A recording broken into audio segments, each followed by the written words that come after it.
Ekitabo kya Nabbi Isaaya essuula ya 50 eby'obusasi bwa Kristo. Oku nikwo Mukama aligamba naagira ati: ebariho inaashendiise nyokwimwera hi narishi noho mubari kunyihuza ou naabagurize. Reeba mukagurwa ahabw'ebibi byanyu n'ebicumuro byanyu nibyo byashendiise nyokwimwe.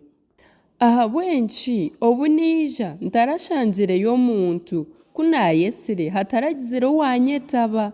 Nimugira ngu omukono gwangye gubiire mugufu tiguri kubaasa kucungura, tinyine maani g'okujuna.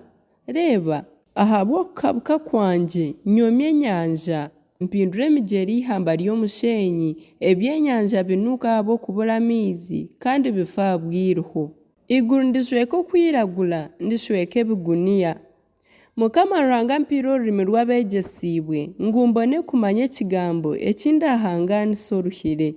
Buri kasheeshe nsisimura, asisimura okutu kwangye kuhurira nk'abarikwegesibwa. Mukama Ruhanga ayigwire okutu kwangye tinaagoma kandi tinaagaruka nyuma. Amabega gangye ngategize abateezi n'amatama gangye naagaha abarikumanyura ebireju. Tindasherekere amaisho gangye enshoni n'okucwerwa amacwante.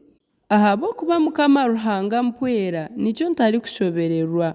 N'ahabw'ekyo ngumize aha maisho gangye nk'ibaare ry'enkangabuye kandi nimumanya ngu tindikwatwa nshoni. Orikunyihaho orubanja ari hiihi noho orintonganisa.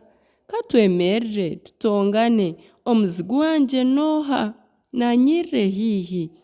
Reeba Mukama Ruhanga nampwera noho oricwa orubanja kunsinga. Reeba boona baryakura nk'ekijwaro, ebyenje bibariire kimwe. Noho murimwe orikutiina Mukama akorobera iraka ry'omuheereza we, orikugyendera omu mwirima atiine mushana, konka akeesiga iziina rya Mukama akeegamira Ruhanga we.